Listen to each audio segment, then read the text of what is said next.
सत साहिब सतगुरुदेव की जय। बंदी छोड़ कबीर साहिब जी की जय। बंदी छोड़ गरीबदास जी महाराज जी की जय। स्वामी राम देवानंद जी गुरु महाराज जी की जय हो।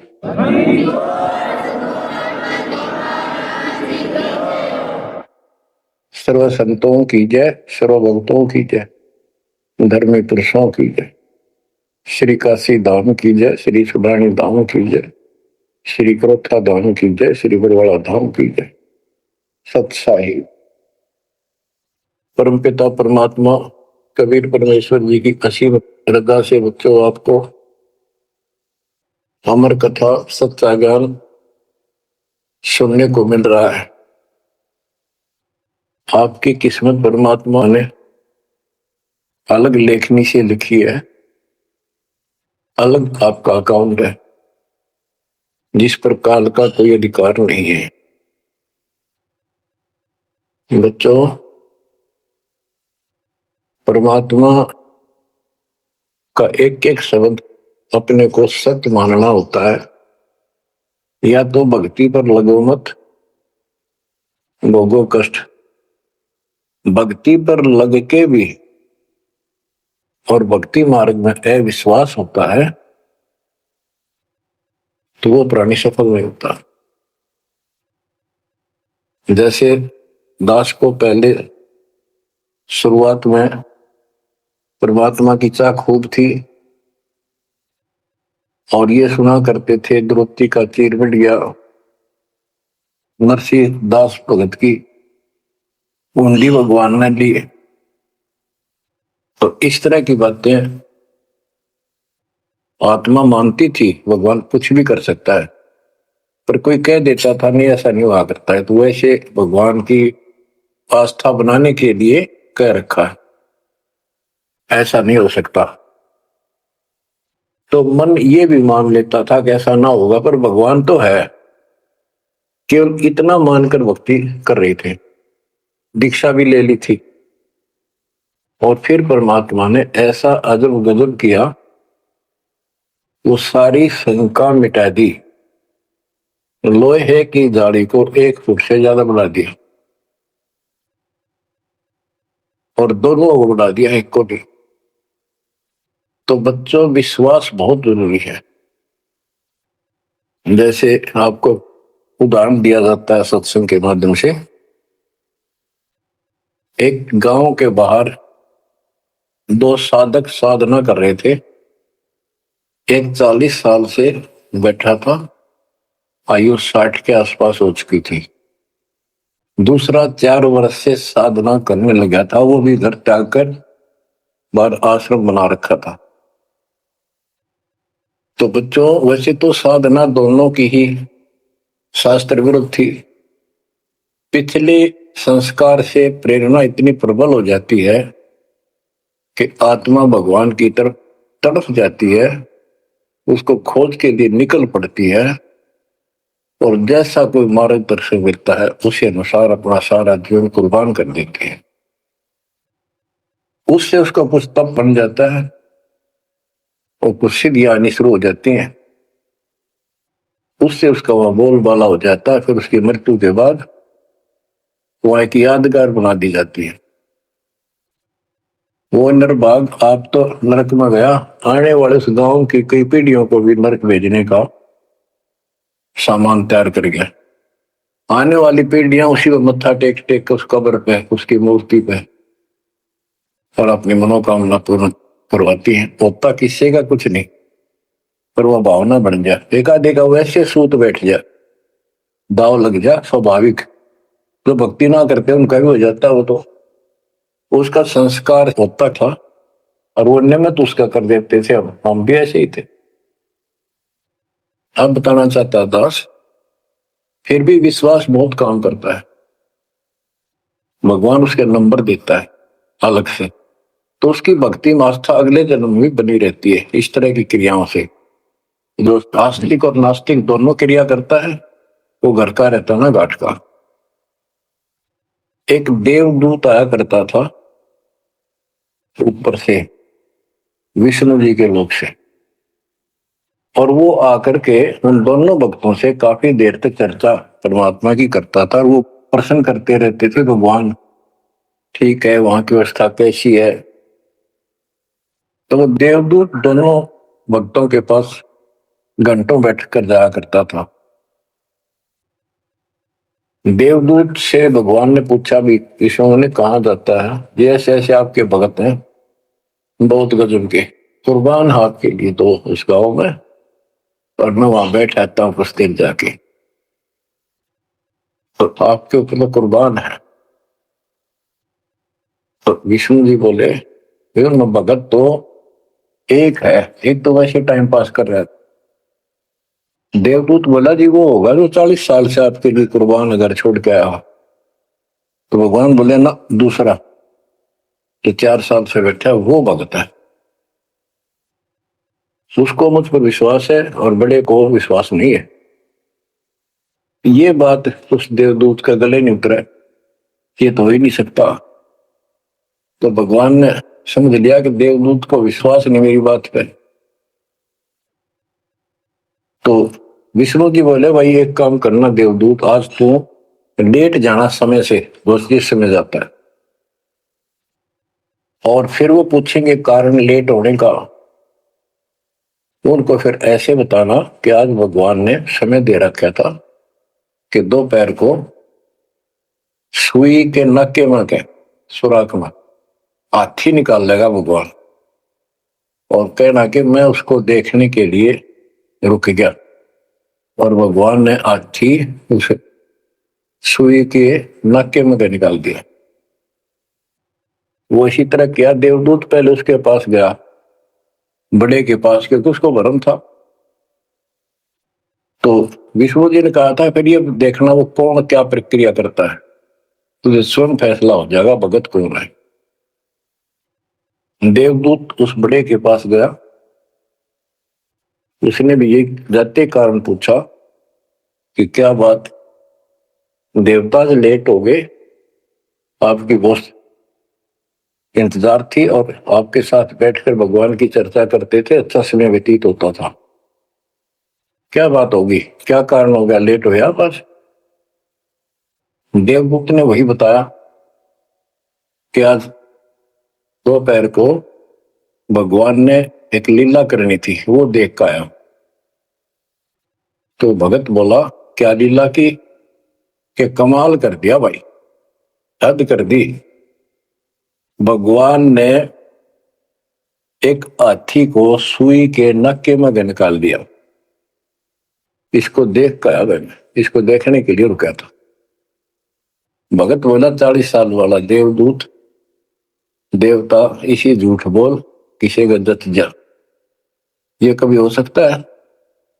सुई के नक्के में का हाथी निकल जा, क्यों झूठ बोल रहा है? देवता होकर ऐसी बात कर रहा था।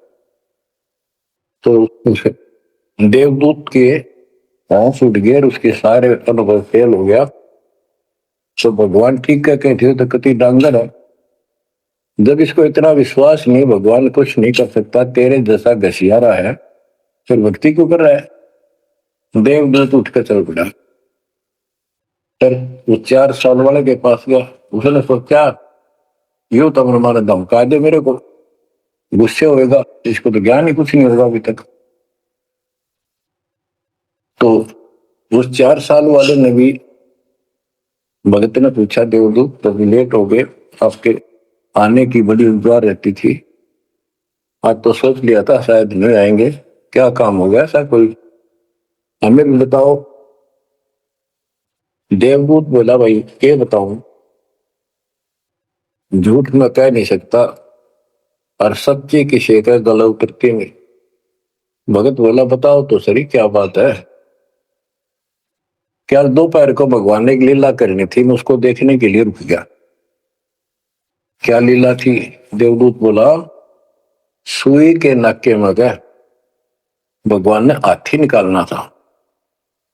भगत बोला, फिर क्या हो गया? क्यों निकाल दिया, कमाल कर दिया। बोला, बस भगवान निकाल दे, सारी पृथ्वी ने धरती ने सुई के नक्के में गए, आप हाथी में आश्चर्य कर रहे हो? तो देवदूत ने सीने से लगा लिया उस बालक को। वो बोला धन्य तेरे माता पिता जिससे जन्म हुआ है। भक्ति कर विश्वास नहीं तो खाक भक्ति है वो। कह कबीर सुनो विषा दो मैं तो हूं विश्वास में। तो अपने परमात्मा की लीला पर अविश्वास नहीं होना चाहिए। और ये धीरे धीरे आपके साथ भी परमात्मा ऐसी लीला करते रहेंगे और कर भी दी होगी। और ना भी हो तो इतने सारे प्रमाण दिए जाते हैं, विश्वास कर लेना। परमात्मा की भक्ति से दूर ना होना। अब बच्चों आपको अजब गजब का ज्ञान दास बता रहा है जो संत गरीबदास जी को परमात्मा से प्राप्त हुआ। और ऐसा निर्णायक ज्ञान है, इसका रिजल्ट इस पूरी कथा का फिर बाद में आपको बहुत अच्छा निष्कर्ष मिलेगा। पार्वती जी शिव की पत्नी और 108 बार मर चुकी थी। 109वें जन्म में भी उसने शिव जी को ही पति बनाया। ये संस्कार था उनका।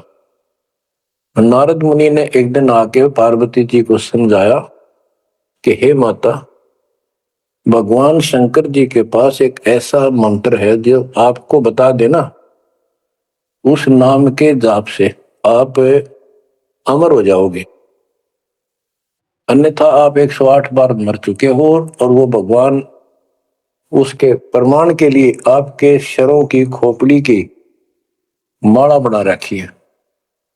108 है गिन दिए।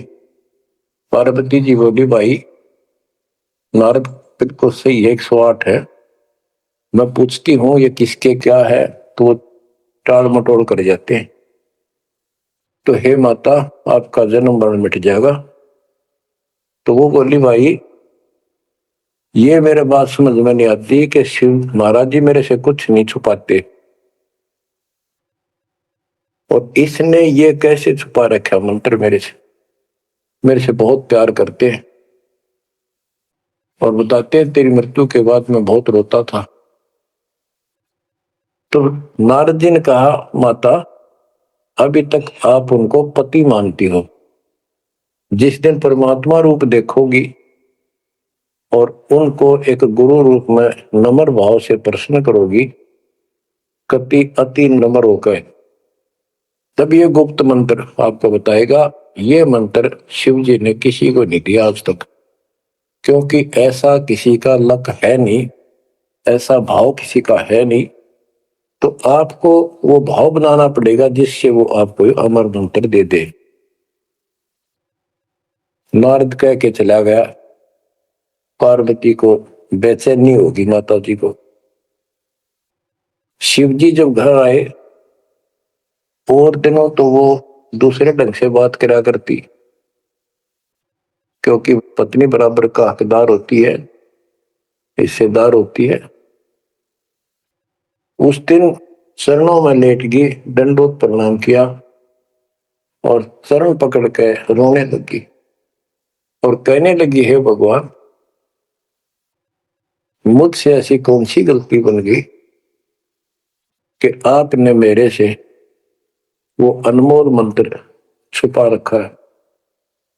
हे भगवान मैं 108 बार मरी, क्या आप दुखी नहीं हुए होगे? मुझे वो नाम बता दे जिससे मेरा जन्म मरण मिट जाए।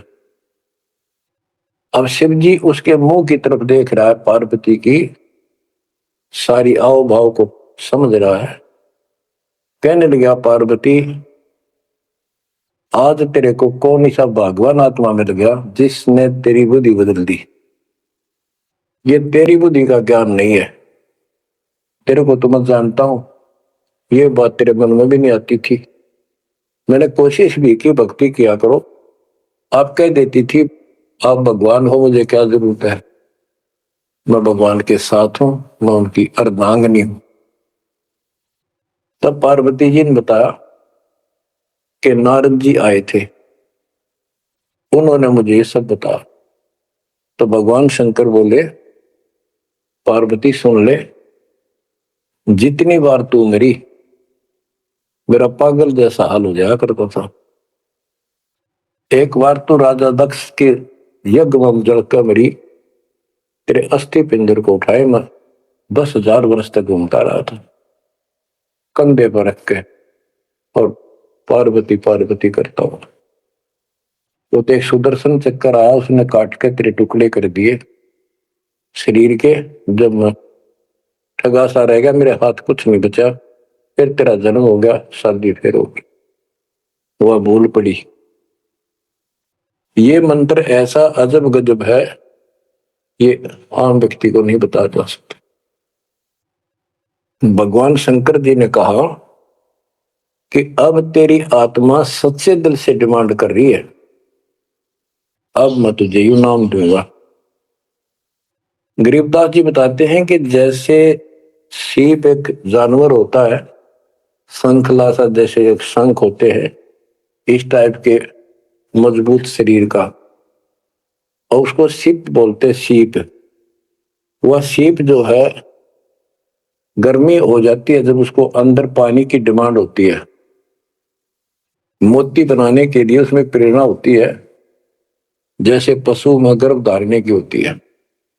उस समय सीप समुद्र के ऊपर आ जाती है, ऊपर बादल गरज रहे होते हैं, यदि उसका मुंह खुला हो और बारिश की एक बूंद भी उसके मुख में चली जा, तो उससे मोती बनना शुरू हो जाता है। उस बूंद को लेकर सीप वापस समुद्र में गोता लगा जाती है, उसमें मोती बन जाता है।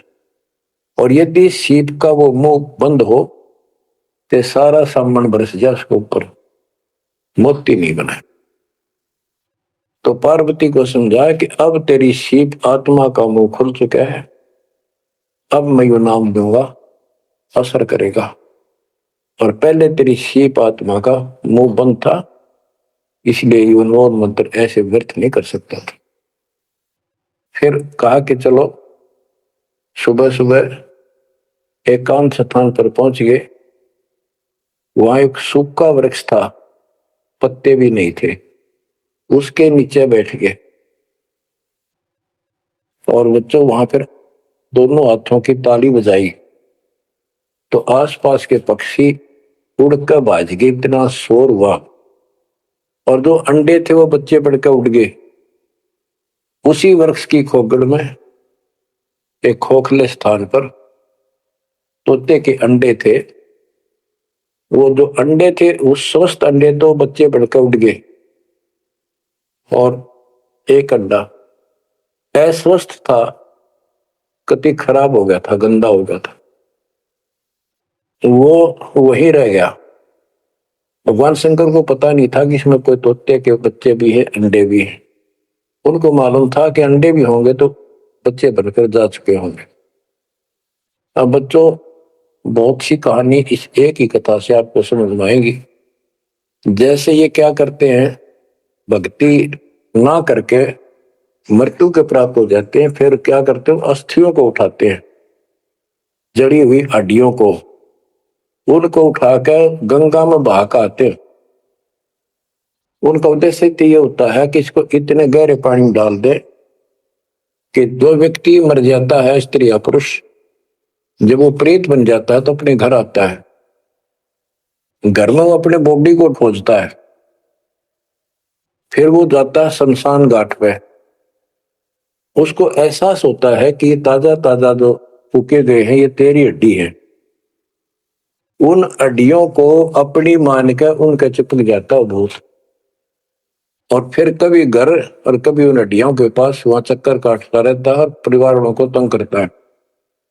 तो इसीलिए उसको उन हड्डियों समेत उठाकर उसने इसी जगह डालते हैं, उसको भेदा नहीं लगता, और वो भटक भटक के चला जाता है।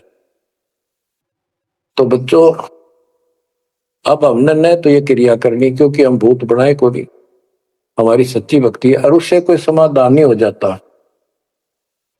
तो इसी प्रकार तो दास बताना चाहता है कि मरने के बाद भी उन हड्डियों को भी वो जीव अपना मान रहा था कि मेरी है, उनके चिपक जाता है। इसी प्रकार जो गंदा अंडा हो गया था, वो आत्मा उसका चिपकी हुई थी कि मेरा है। हालांकि वो कति खत्म हो चुका था, कुछ दिनों में वो सूख जाता, खत्म हो जाता, फिर वो उसको छोड़कर चलती। तो वो आत्मा उसके साथ चिपकी हुई थी, उधर से पार्वती जी को कथा सुनाना शुरू कर दिया। अमर कथा सुनाई, क्योंकि गरीबदास जी कहते हैं, कबीर साहब ने बताया, हम बैरागी ब्रह्मपद सन्यासी महादेव, सोहम मंत्र दिया शिव जी को, वो करे हमारी सेव। तो कबीर साहब ने इन सब को ये अमर ज्ञान सुनाया था, सतलोक वाला, सृष्टि रचना सब सुनाई। भगवान ऐसा है, भगवान ऊपर है, भगवान ऐसा है, वो सबका मालिक है। जब तो मान ली, प्रथम नाम एक ले लिया, किसी को ओम दे दिया, किसी को सोम दे दिया, किसी को हरियम, किसी को किलियम। इस तरह इनको अपना बनाया परमात्मा ने। और फिर सोचा था कि दोबारा मैं आऊंगा, अगर इनकी बुद्धि काम करेगी, इनकी आस्था ठीक रही, तो फिर नए सिरे तो मंत्र पहला दूंगा। जब दूसरी बार परमात्मा गए तो इन सब की बुद्धि काल ने फेर दी। इन्होंने सुनी भी नहीं कबीर साहब की बात। तो कबीर साहब वापस आ गए। अब वो ज्ञान शिव जी को था, पार्वती को बताया और मंत्र दिया उसको। और बच्चों, 5 नाम शिव जी को बताए थे, लेकिन शिव जी विशेषकर एक सोहम मंत्र ही जाप करता है। ये चक्कर ये है कि जो गुरु बताते हैं हम उस पर ना रुक करके फिर मनमुखी जरूर करते हैं कोई कोई। और परमात्मा जी ने, कबीर साहब ने शिव जी को सब कमलों का भेद बताया था। ये योगी था, इससे तो एक कमल भी नहीं सुलझा था, एक भी, और अभी तक नहीं सुलझा है, लेकिन ज्ञान सारा बता दिया था। तो पार्वती को सुनाया जा रहा था ज्ञान, पार्वती यश करती जा रही थी, देखो ये मूल कमल है, आगे चलो स्वाद चक्र है, फिर नाभि कमल है, हृदय कमल है, उसमें ऐसे ऐसे देवता हैं, कंठ कमल में ऐसा है, त्रिकुटी कमल तक पहुंचा दिया बस। पार्वती जी ध्यान मग्न होगी, उसको नींद आ गई, बोलना बंद कर दिया। उधर से वो पक्षी इस कथा को सुनने से वो अंडा स्वस्थ हो गया तोते का, और ओंकार्य बुलंद आ गया। शिवजी ने देखा आवाज और तरह की आई, पार्वती तो सो रही है, लटके ले रही है बैठी बैठी, आवाज कहां से आई? उसने देखा एक पक्षी उस वृक्ष की खोगड़ में, उथोथे स्थान में नजर पड़ा, पक्षी उड़कर भाग गया। शिवजी उसके पीछे चल पड़े कि इसने मेरा ज्ञान चुरा लिया। आकाश में उड़ गया, उड़ के पीछे हो लिया।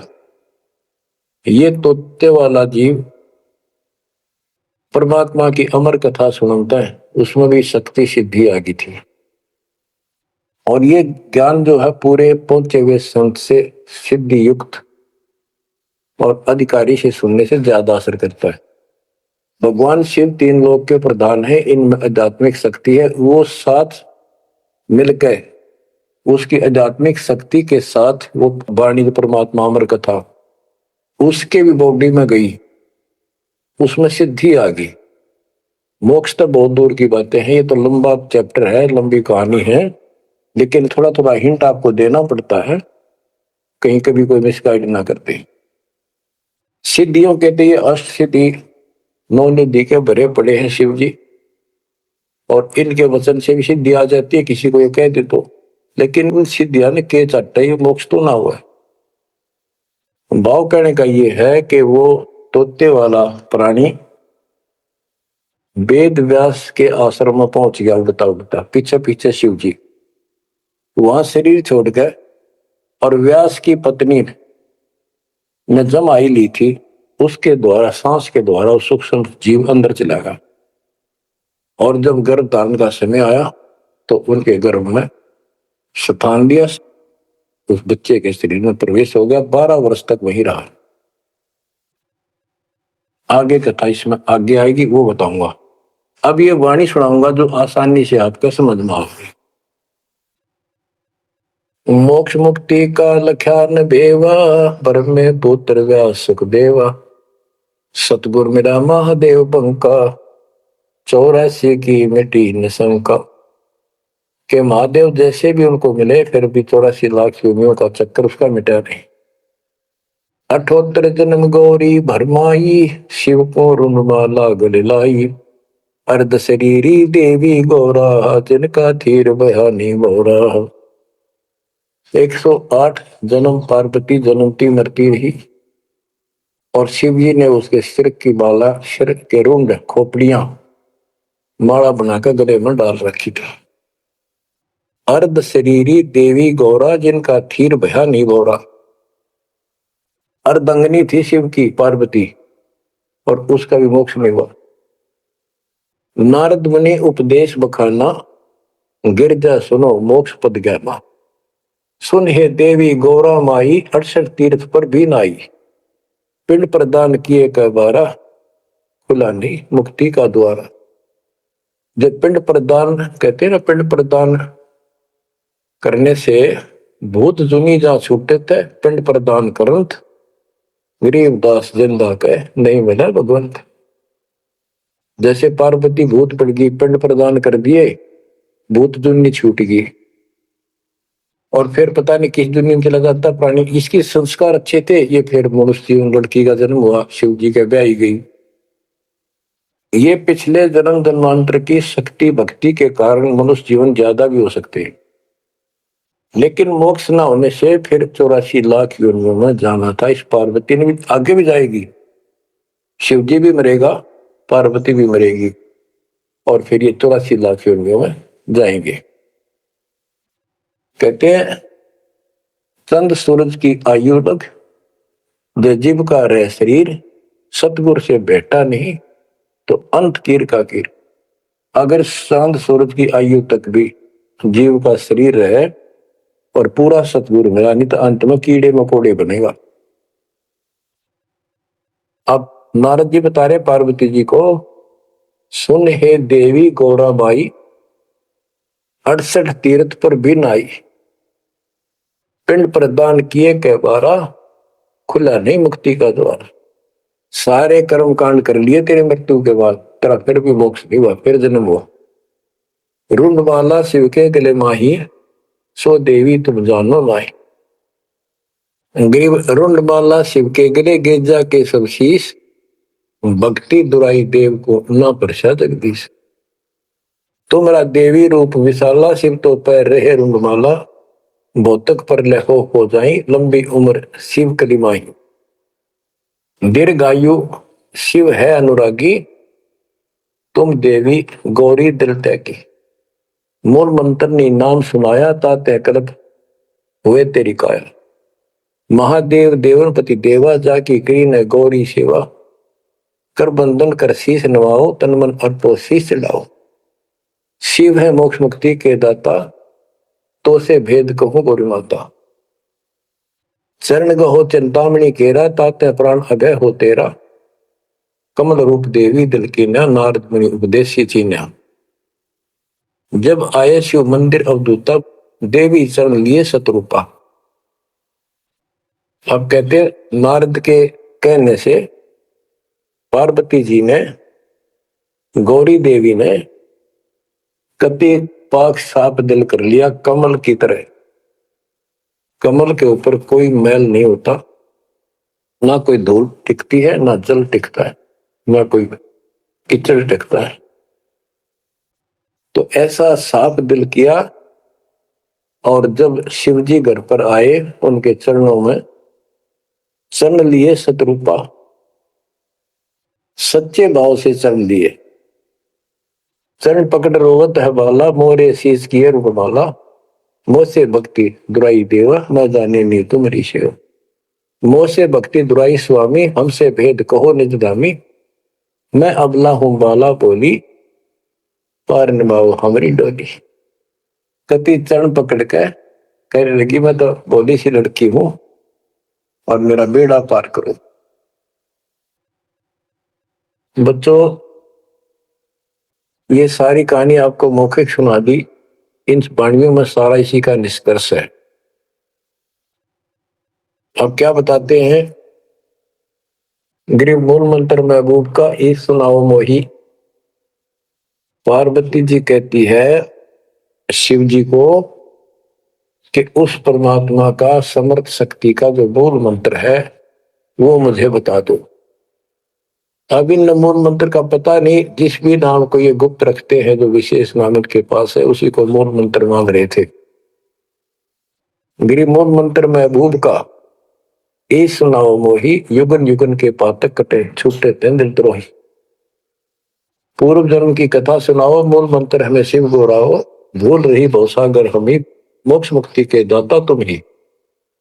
शिव बोले सुन देवी बाता को उपदेशी मिला विदाता, ये तो ना ही ज्ञान तुम्हारा, हम सो भेद कहो परवार। कि आज जैसे तू बोल रही है कि तेरी बुद्धि की बात नहीं, तुझे कौन ऐसा भगवान आत्मा मिल गया जिसने तेरा मन फेर किया।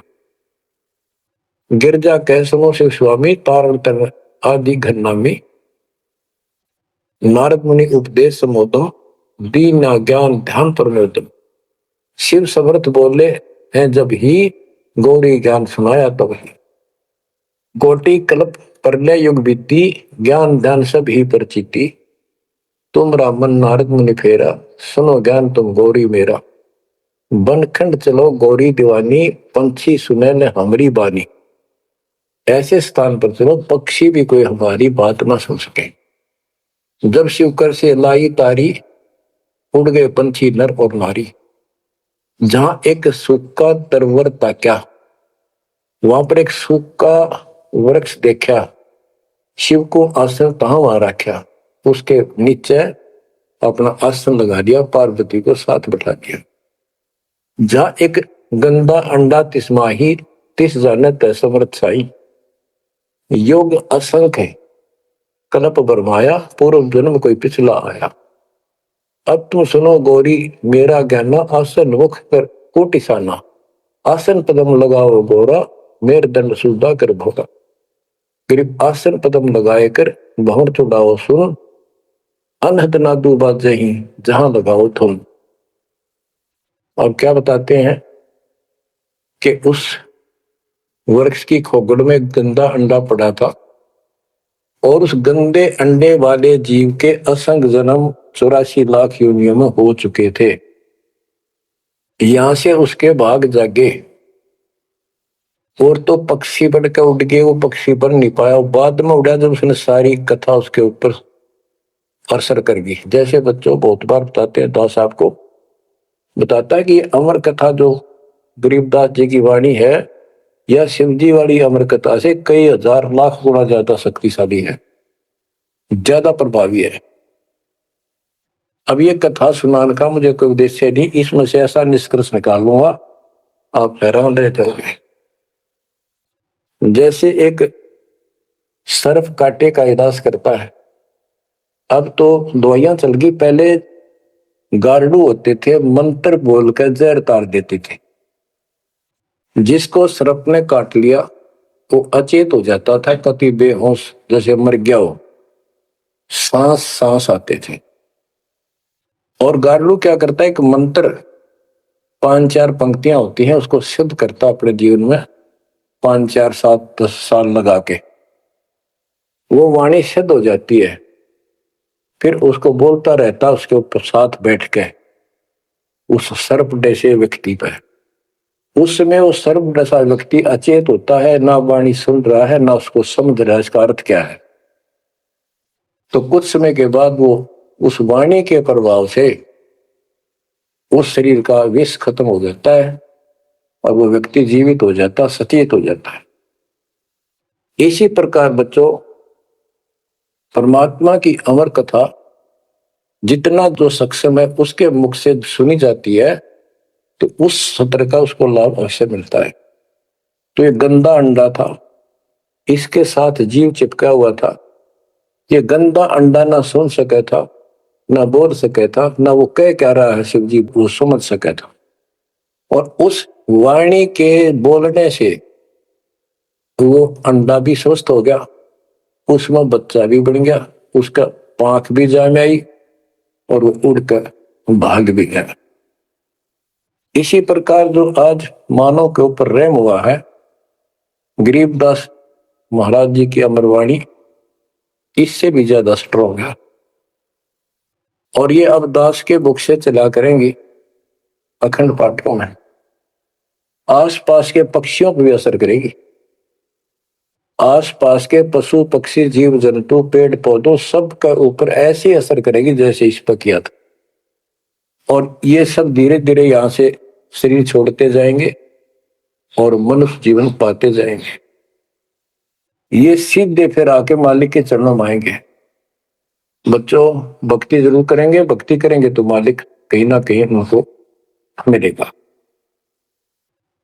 अब मैं सुखदेव ऋषि की सुनाता हूं, पार्वती का तो दिया। अब एक बात विचार करो कि जहां पार्वती जी को मंत्र मिला, अमर मंत्र मिला, वो नाम मिला भक्ति करने का, यानी वो शिक्षा भई, तो वो स्थान पार्वती के लिए तो अमरनाथ हो सका है। ये जो वहां आजकल जावे है मत्था टेकन देखन दर्शन कर, उनके लिए अमरनाथ नहीं है वो। अब जैसे आपने जिस भी आश्रम नाम दान केंद्र पे या कहीं भी दास से दीक्षा ली है, आपका वो स्थान अमरनाथ है, लेकिन उस स्थान से कुछ नहीं लेना देना, मोक्ष नाम से होगा। उस स्थान से मोक्ष नहीं है, वो स्थान तो आपको जिंदगी भर याद रहेगा, मुझे वहां दीक्षा मिली थी, बस इतनी बात है। और ये अमर ज्ञान मुझे प्राप्त हुआ, लेकिन मुक्ति नाम से होगी। और जो बोले आत्मा इतने ऊंचे पहाड़ों पर जाते हैं दर्शन करके आवांगे। अब विचार करो, जैसे दास ने बहुत बार समझाया आपको, ये तीर्थ क्या होते हैं, ये धाम क्या है। जैसे पार्वती को वहां नाम लिया, नाम लेकर अपने घर ना आएगी, अब भक्ति करिए, वहां क्या रखा है। अब जैसे तीर्थ है, वहां किसी ऋषि ने भगत ने कोई तालाब का सहारा तक है, पहले पानी नहाने धोने का पीने का तालाब ही होते थे, कुएं भी बहुत गहरे होते थे, एक आदमी नहीं खोद सकता। तो वहां बैठकर अपनी भक्ति करता था, जैसे भी उसे न डले डोए, क्योंकि सत साधना तो आपको ही मिली है पूरे विश्व को। तो वो जैसे भी तप किया, कुछ किया उसने, जैसा भक्ति की, उस आधार से वो उस लोक में चला गया। और अब वहां कुछ नहीं। अब जैसे हम किसी का एक हमाम दस्ता ले आते और उसमें सामग्री कूटते हवन की और वापस दे देते मांझ धो के। हमाम दस्ता होता है लोहे का उखड़ सा, 1-1.5 फुट का उसका मुसड़ सा होता है लोहे का ही, उससे वो कूटते हैं जैसे चटनी कुटा रहे कुंडी में। तो हमाम दस्ते में थोड़ी बहुत स्मेल थी और 5-4 दिन में वह भी खत्म होगी। जिसका मांग के लाए तो उसको दे आए, तो उन घर वालों ने महसूस हुआ कि इसमें कुछ स्मेल आवा है, तो कोई सामग्री कूट रखी है। और कुछ दिन के बाद वो स्मेल भी खत्म होगी और वो सामग्री सारी कति साफ करके अपने घर रख ली। अब उस स्मेल को सूंघ बार बार को हो कमाल हो गया, बड़ी स्मेल आई, फिर वह खत्म होगी, चलो स्मेल लेके आते हैं। उस स्मेल से कुछ नहीं होने का, उस सामग्री से गूगल खेओ, वह बनानी पड़ेगी। इसी प्रकार मोक्ष प्राप्ति के लिए यह साधना करनी पड़ेगी। तो वहां जाने से कोई लाभ नहीं जहां पर कभी कोई ऋषि ने कोई साधना की थी, वो तीर्थ बने हुए। तो काल ने परमात्मा से कहा था, जो मालिक आए थे जोगजीत रूप में, अपने बच्चे ज्ञानी के रूप में, जोगजीत रूप में, सहजदास रूप में, कई रूप में आते रहते हैं। तब काल ने सारी वचनबद्ध करा के मालिक को, और फिर अपनी वह दुष्टता दिखाई थी। क्यों कहा था, वैसे जाओ जोग जीत संसारा, जीव न माने कहा तुम्हारा। जीव तुम्हारा कहा न माने, हमरी और वो बात बखाने। तीर्थ व्रत और झूठे जब तब मन लाओ, देवी देव देवन पुजवाऊं, या वो जीव को बरवाऊं। द्वादश पंथ करूं मैं साजा, नाम तुम्हारा ले करूं आवाजा। द्वादश पंथ जनाम जो ले सो मेरे मुख में आम समोई, और अनेक पंथ चलाऊं या विद जीवों को वर्गाऊं। तो आज वो सारा काम इसने कर रखा है। अब आप किसी को समझा के देख लो, आपके सर हो जाते हैं। तुम हमारे देवताओं को ऐसे बताते हो, हमारी साधना को गलत बताते हो, तीर्थों में जाना ठीक नहीं, व्रत रखना ठीक नहीं। तो काल ने बोल रखा था कि हमारी ओर हो बाद बखाने, हमारी ओर हमारा पक्ष लेकर के वाद विवाद किया करेंगे। अब बच्चों, जो दास बता रहा है कि सुखदेव व्यास जी की पत्नी के पेट में समा गया, गर्भ में। उसके बाद 12 वर्ष तक गर्भ में रहा। वहां उसको याद रहा कि पिछले जन्म तो असंख्य खो दिए, भक्ति नहीं बढ़ी।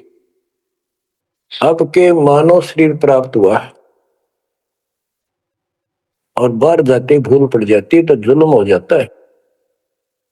इस डर के मारे गर्भ से बाहर लिया। 12 वर्ष बीत गए। ब्रह्मा विष्णु महेश को टेंशन हुई, ये तीनों आ गए। इन्होंने कहा कि सुखदेव बाहर आओ। 12 वर्ष तक गर्भ में ठीक नहीं, हमारी मर्यादा खत्म होती है। 9 महीने भी माताएं गर्भ में बच्चा रखती है, बहुत परेशान हो जाती है, और 12-12 वर्ष रक्षा करेंगे, ये गलत परंपरा डलती है, आप ऐसा ना करो, बाहर आओ। तो सुखदेव ऋषि ने कहा कि भगवानों, अब मुझे ज्ञान हो गया, बाहर आती आपकी माया, यह त्रिगुणमयी माया हमें अचेत कर देती है, सब बुला देती है, इस माया में रोक दो, फिर मैं बाहर आऊं। इन्होंने कहा भाई ज्यादा हम भी नहीं रोक सकते, ये हमारे से भी बहुत ज्यादा प्रबल है, हमारे बस की बात नहीं है, बस कुछ सेकंड के लिए रोक सकते। तब उसने कहा जी कुछ सेकंड के लिए रोक दो। तो कुछ क्षण के लिए रोकी, इतना में सुखदेव बाहर आया। तो उसको भक्ति की प्रेरणा बनी रही, भगवान की याद रही। उसी समय 9 नाथ 84 सिद्ध यानी 93 बच्चे और लड़के पैदा हुए। ऐसा इत्तेफाक था, संस्कार था उनका। उनको भी ये बातें याद रही, उनमें से 9 तो नाथ बन गए और 84 सिद्ध कहलाए। उन्होंने भक्ति की प्रेरणा बन गई, बचपन से ही मालिक की याद बनी रही। लेकिन सच्चा सतगुरु ना मिलने से ये भी डले डोए। अब बच्चों ज्ञान पूरा आ चुका है और वो ठीक का समय आ गया है। गुरु पूरा, ज्ञान पूरा, भगवान पूरा। तो अब जो ये वाणी चले हैं और दास के मुख से चला करेंगी, ये कत्युत मस्तार देंगी, काल के पता नहीं कितने जुगाड़ को तोड़ेंगी, कितने जीवों का उद्धार बनेगा। मनुष्य का तो कहना ही क्या, डांगर डोर पशु पक्षी कीड़े मकोड़ों को भी सहारा मिलेगा। ये इन पुराणों से कथा है, ये आपके सामने सच्चाई किस तरह है। अब तो सुखदेव ऋषि जब बाहर आया, उड़ कर चल पड़ा वहां से। पिता ने कहा बेटा, व्यास जी ने कहा पुत्र एक बार शकल तो दिखा दे, 12 वर्ष इंतजार की, पुत्र होगा पुत्र होगा। तब उसने कहा एक देवा दूतम, कोई किसी का पिता नहीं पूतम। पिताजी पता नहीं कितनी बार तू मेरा पिता बन लिया, पता ना कितनी बार मैं तेरा पिता बन गया। अब मुझे समझ में आ गई है, मैं आपकी तरफ देखू नहीं, मेरा मोह बन जाएगा। ये छूत की बीमारी है, ये मोह, ये विस्तार से फिर कभी बताएंगे।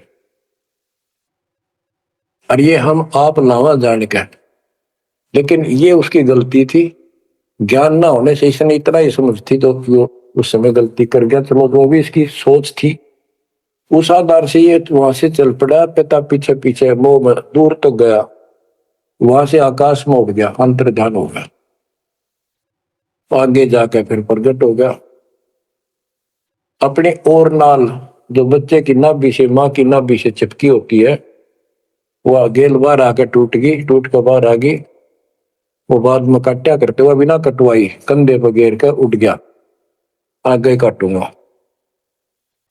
अब आकाश में उड़न की सिद्धि उसमें उस मंत्र से आ गई, वो अमर कथा से। अमर कथा में शिव जी ने पूर्ण परमात्मा की महिमा बताई जो कबीर साहब ने उसको सुना रखी थी। इसमें काफी प्रकरण है, अब इतना समय नहीं जो मैं वो शायरी बताऊंगा आपको।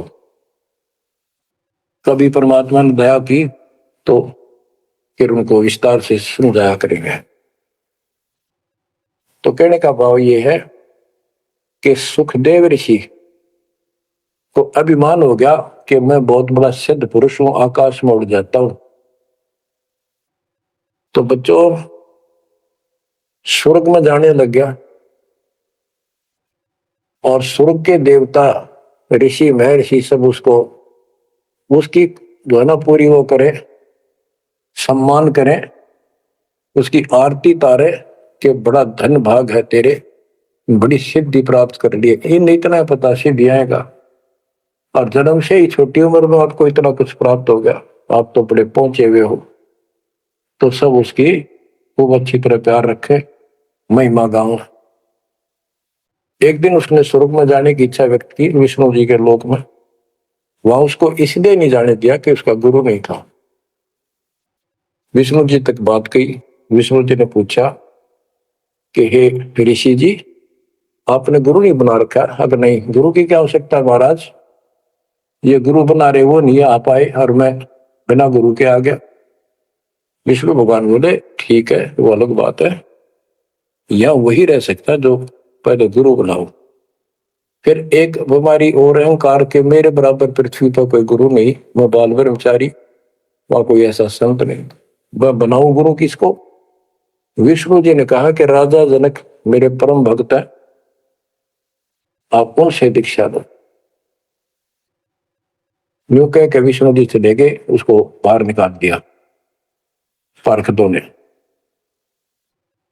वो स्वर्ग में आए, वहां सारी कथा बताई। फिर अन्य स्वर्ग, कोमर स्वर्ग, फिर ऋषियों के पास आए नीचे, उनको बताया तो सब ने कहा कि सुखदेव बहुत बड़ी गलती कर रखी है, गुरु नहीं बनाएगा, गुरु नहीं बनाएगा तो गधा बनेगा।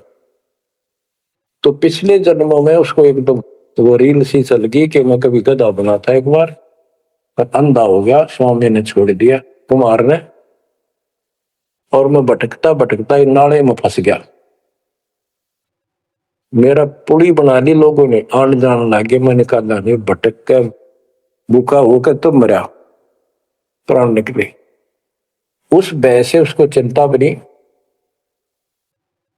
फिर अपने पिता के पास वापस आता है। व्यास जी देख कर बड़े खुश हुए कि बेटा आ गया।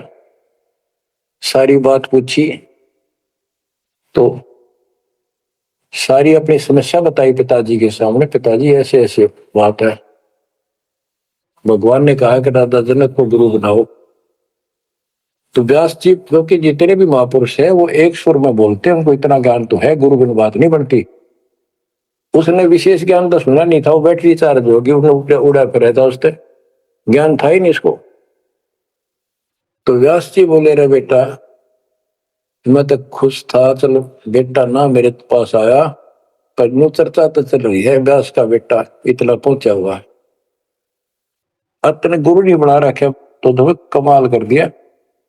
तो दो कोड़ी का जीव नहीं, कल नहीं ये तेरा प्राण छूट जाएंगे या बैटरी खत्म हो जाएगी और नरक में जाएगा बेटा, गुरु बिन बात पड़ती है। तो आखिर में हार कहने बोला, हे पिताजी,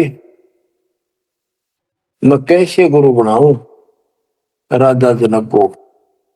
राजा जनक गृहस्थी भाई, ओए होए, और कैसे शीश निभाऊं जाए?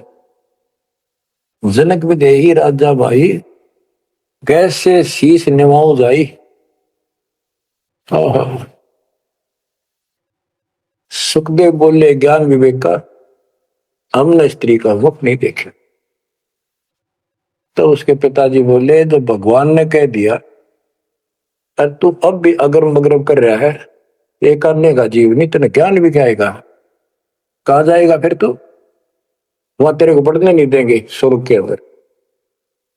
जो मरता क्या नहीं करता, राजा जनक के द्वारे गया, वहां चरणों माथा टेका और अपने कल्याण का मार्ग पूछा। बच्चों, इससे बहुत सी जानकारी होगी आपको, अजब गजब ज्ञान होगा।